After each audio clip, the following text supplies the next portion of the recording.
그때 한자리에 모인 사람들의 염원은 오직 하나였습니다. 황망이 곁을 떠난 그가 부활하는 거였는데요. 의심하지 말아라. 반드시 부활한다. 5일 동안을 묻지를 않고 죽은 시체를 방에다 놔둔 거예요. 기적의 신비를 증명하겠다고 한 남자. 그의 정체는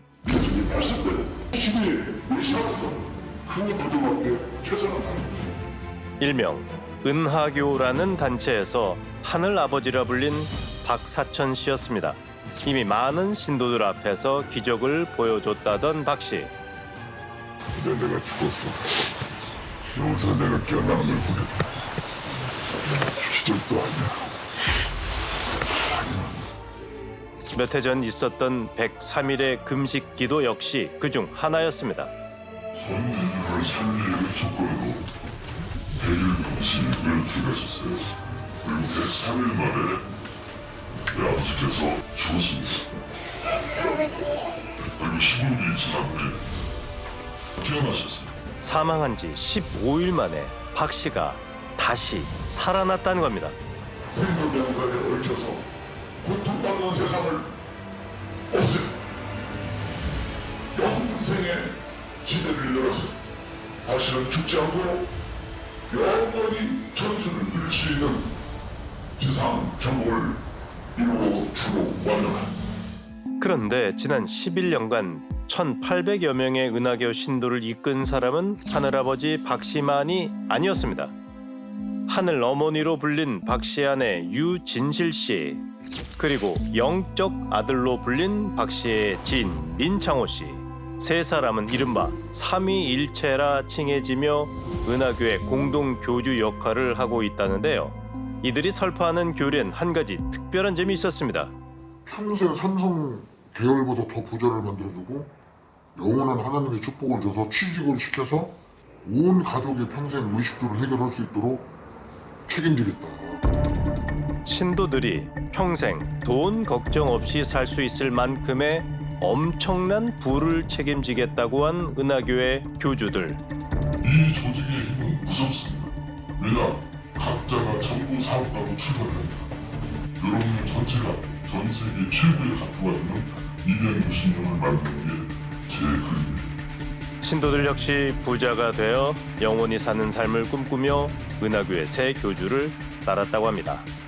하지만 2년 전 가을 누구도 예상치 못한 일이 벌어졌습니다. 영원히 안 죽는다고 그렇게 주장을 하다가 교주가 죽어버린 거예요. 향년 58세.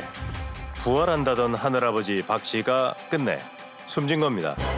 하여튼 그 집은 이제 평생 잊어버릴 수가 없지. 한생한다 하고 그 시신을 그때 방치를 했어요. 이제 더 이상 방치를 하면 우리가 장례를 못 치른다 해가지고 내가 경찰에 이제 연락한다 해가지고 그때 연락 부랴부랴 그래 하지 않았어. 서울 모초에 위치한 한 건물. 이곳에선 한 달에 2번 은하교 교리 수업이 진행되고 있었는데요. 하늘아버지가 떠난 지금 교육을 담당하고 있는 건 영적 아들 민 씨였습니다. 오늘 제가 대방주가 부활했다. 완전히 부활했기 때문에 강하고 담대해졌습니다. 인자는 4차원의 신의 세계를 다 통과해서 와야 인자 그런 거였는데 사실은 제가 갔다 왔으니까 저는 말씀의 뜻을 다 아는 거예요. 그런데 나는 70대 여성분이 있는데 한쪽 하체까지 마비가 돼. 그래서 제 우원수 매트를 소개한 거예요. 그랬더니 이분이 여기다 손을 딱 올리자마자 나를 살려줄 매트구나 하고 그가 느닷없이 장판을 소개합니다. 지금 제가 무슨 얘기했는지 예수님의 옷에 손을 얹었더니 겨우 약간 입신에서 틀고 있는데 아픈 것이 싹 사라졌어요. 한때 은하교의 독실한 신자였던 재영 씨는 이 물건들에 대해 할 말이 참 많습니다. 근데 여기서 이제 에너지가 나와서 병이 나온다고 하니까 우주 순환 무한 에너지 이런 건 얼마나 해요? 이게 한 몇백만 원 가죠? 몇백이요? 그게 한 지금 400만 원 벌고 있고요. 닿기만 해도 은하 에너지가 뿜어나와 치유를 도와준다는 400만 원대의 장판. 켜두기만 해도 소원이 성취되고 만사가 형통하다는 전등도 있습니다. 뿐만 아닙니다. 특히 신도들 사이에서 인기가 좋은 상품은 콩나물 비료였다고 합니다. 콩나물 기르는데 이게 사용한다라고 써 있는데 배료만이 많이 들어서 그걸 먹으면 좋다. 영양 비료라고 그러고 이거는 사람들이 막 물 사가지고 먹고 그랬어요. 게르마니는 나도 많이 먹었다고 그러고. 신도들이 건강을 위해 오랜 기간 섭취했다는 제품은 정말 먹어도 될까? 우리가 성분 분석을 의뢰한 결과 비료 안에선 놀랍게도 붕소가 검출됐습니다. 쉽게 말씀드리면 이제 방부제로 사용되는 물질입니다. 이제 최근에는 이제 붕소의 위험성에 대해서 많은 연구들이 되고 있고 또 붕소가 그 생리 독성에 대한 유해성이 이제 많이 알려지게 되면서 환경부에서도 붕소를 이제 유해 물질로 규정하고 있습니다. 선뜻 이해되지 않는 행동입니다. 하지만 재영 씨는 자신들이 은하교 물건을 쓰고 먹은 데는 다 이유가 있다고 하는데요. 300명이 하나님의 국회의원이다. 이 말이야. 하나님의 나라의 국회의원이다. 네, 그래서 300용사는 최고의 자벌이 된다. 300명에 뽑힌 사람은 이렇게 영생을 보장하고 영생을 무조건 영생이 된다. 이 무릎에. 예? 진정한 은하교의 일원으로 살아갈 수 있는 일명 300인의 용사가 되기 위한 조건이라는 겁니다. 자기들이 지금 취급하는 물건을 기본적으로 지금 330만 원치 사라. 처음엔 330만 원을 요구했다는 영적 아들 민 씨. 하지만 특별한 존재가 되기 위해선 더 많은 돈이 필요했습니다. 3대 상을 세워라 하거든요. 생명을 전도해라. 생명 전도라고 표현합니다. 대리점 가장 밑에 단계가 이제 판권 대리점이고 330만 원. 그 다음에 이제 상임 이사라는 직책은 1,100만 원어치 사야 되고 그 다음에 본부장은 3,300만 원어치 사서 써야 돼요. 다단계 직급처럼. 그렇다면 은하교 교주들은 대체 무슨 수로 신도들이 평생 돈 걱정 없이 살게 해준다고 했을까? 그래가지고 나스닥이 상장이 되면 1,000배가 오른다는 거 1,000배. 그 1,000배를 찍어준다고 하니까 사람들이 그냥 막 은행 대출이든 막 빚을 내든 있는 자금이든 이빠이 그냥 뭐 두 번, 세 번 이렇게 땡긴 거예요. 곧 나스닥에 상장을 하기만 하면 대박을 터뜨릴 주식 종목이 있으니 투자를 하라고 했다는 겁니다. 그런데 돈을 보낸 사람들이 주식을 받은 적이 없어요. 그리고 돈만 보낸 거예요. 근데 그것은 교주 앞으로 받았다는 거예요. 혼자 다 받았다는 거죠. 실제로 샀는지 안 샀는지 모르네요. 몰라요. 신도들이 보낸 돈은 확인된 것만 해도 수억 원에 이릅니다. 이 돈은 다 어디로 갔을까? 우린 수소문 끝에 영적 어머니 유 씨가 머문다는 은하교의 성지를 찾아 그 답을 들어보기로 했습니다. 옛날에 한두 번씩은 심각해. 50년 됐냐? 그렇게 많이요? 막 차들이 울고 막 가도 11시에 노래도 부르고 노래도 불러요? 그 취향이에요. 이곳에서 한 달에 한두 번 큰 행사가 열린다는 겁니다. 게다가 실제로 등기부 등본에는 그녀가 지난해 진 씨에게 약 3,700제곱미터의 땅과 3개 동의 펜션을 사들인 기록이 남아 있었는데요. 이건 대체 어떤 의미일까? 무슨 일 때문에? 관련돼서 제보가 와서 취재를 좀 하고 있는데 은하교에 대한 얘기를 꺼내자 잠시 당황하는 여자. 그런데 라는 이유가 뭐예요? 우리 저는 종교 아닙니다.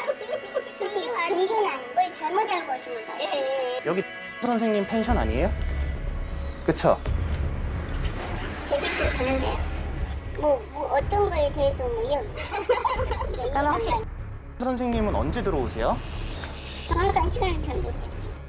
어떤 대답도 속 시원히 들려주지 않는 사람들. 잠시 뒤 건물 안에선 또 다른 사람이 나옵니다. 유 씨에게 땅을 판 남자 진 씨였는데요. 일반 주민 마을사 교관인데 이렇게 SBS에서 공공한 내용을 지질 게 없어요. 선생님께서는 그러면은 전혀 모른다? 아니 그래 처음 듣는 이야기라니까 그냥 빨리. 예. 대답을 안 해주시니까 대답할 게 없는데 이 양반들 추측과 상상을 하지 말라니까. 기필코 영적 아들 민 씨를 만나 대답을 듣겠다고 했습니다. 시간을 되돌릴 수 없다면 사과라도 받고 싶다는 전 신도들. 내가 얘기하는 중인데. 아니 근데 내가 얘기한다고 사과 받아야겠어. 가만히 있을 소리가 왜 그래요? 왜? 10년 동안 속일만 했으면 사과 받아야지. 뭘 속였어? 쌓였던 분노가 터지고 마는데요. 건물을 울리는 소란에 마침내 민 씨가 이들과 마주했습니다. 전 신도들이 가장 궁금했던 건 다름 아닌 주식의 존재. 얼마치가 있어 부동산이? 750조 달러? 억달러. 750 조달러. 750조 달러. 그렇다면 이 주식의 수익을 정말 신도들에게 나눠줄 생각은 있었을까? 요 주식은 한 사람 앞으로밖에 못 사. 나눠주려고 했던 거지 수익처럼. 여기서 나눠주려고 한 거죠. 그러니까 수익을 내주겠다라는 얘기. 아니 내주겠다가 아니고 차용이라고 변신한 게 차용이라고 전부 다 차용증 써가지고 가는 거라고. 그저 은하교 사람들에게 잠시 돈을 빌린 거라는데요. 우린 그와 따로 얘기를 나눠보기로 했습니다. 선생님께서 이제 말씀을 받으신 강주님이신 걸로 제가 알고 있는데 그것은 사실인가요? 여기는 종교도 아니고 본인들이 다 선택을 하는 거예요. 그러니까 나는 말씀을 풀어주기만 하는 거고. 저는 하나님이다 한 적도 없고 나 하나님도 아니고. 영생과 부활을 말하면서도 이곳은 종교가 아니라고 말하는 민 씨. 하지만 그건 하나님의 기업, 종교가 아니고 하나님의 뜻대로만 행하는 기업이에요. 그 길을 저는 어차피 끝을 볼 것이고 우리 여기 300용사들도 이렇게 끝을 볼 것이고 뜻길을 가는 사람들은 이 말씀을 다 알아들어요. 우린 민 씨의 과거를 알고 있다는 지인을 어렵게 만날 수 있었습니다. 40% 디스카운트 혜택을 주는 그런 쇼핑몰로 시작을 했죠. 대리점 비용을 전국에다가 하나씩을 내주는데 1,350만 원씩을 받았죠. 잘 되니까 2,700으로 올렸어요. 그리고 서너 달 있다가 다시 5,400만 원을 올렸죠. 다단계죠. 그래서 감옥에 가버렸죠. 그렇다면 부를 약속하며 신도들에게 돈을 받고 고액의 물품을 판매한 민 씨를 처벌할 수는 있을까? 지급받은 돈을 실제 대리점 설립 운영에 사용하지 않았다면 그 자체로 사기죄가 성립할 수 있을 것으로 보입니다. 민사소송을 통해서 손해배상 청구가 가능하고 사기죄에 대해서는 고소한 이후에 그 과정에서 이제 합의금 명목으로 돈을 지급받는다든가 손해배상 명목으로 지급받는 게 가능합니다. 한때 은하교와 세 사람을 믿었던 이들은 현재 고소를 준비 중입니다. 앞으로 얼마만큼 많은 사람들이 그걸 당할까, 얼마나 또 속을까, 이런 걸 생각하니까 참 마음이 아프고, 그래서 참 걱정스럽습니다. 정말로 속지 않기를 바라는 마음입니다. 스스로 신이 되려 했던 은하교의 새 교주들. 누군가의 간절하고 절박한 믿음을 이용해 그들이 얻으려 한 건 오직 돈인 듯 보입니다. 오늘도 희망을 찾는 이들에게 자신들의 교리를 전하고 욕심과 거짓으로 성전을 일구고 있는 사람들. 이 모습을 진짜 신은 용서하지 않을 겁니다. 생존자에 걸쳐서 고통받는 세상을 없애고 영생의 시대를 열어서 지상 정복을 이루고 주로 완료다.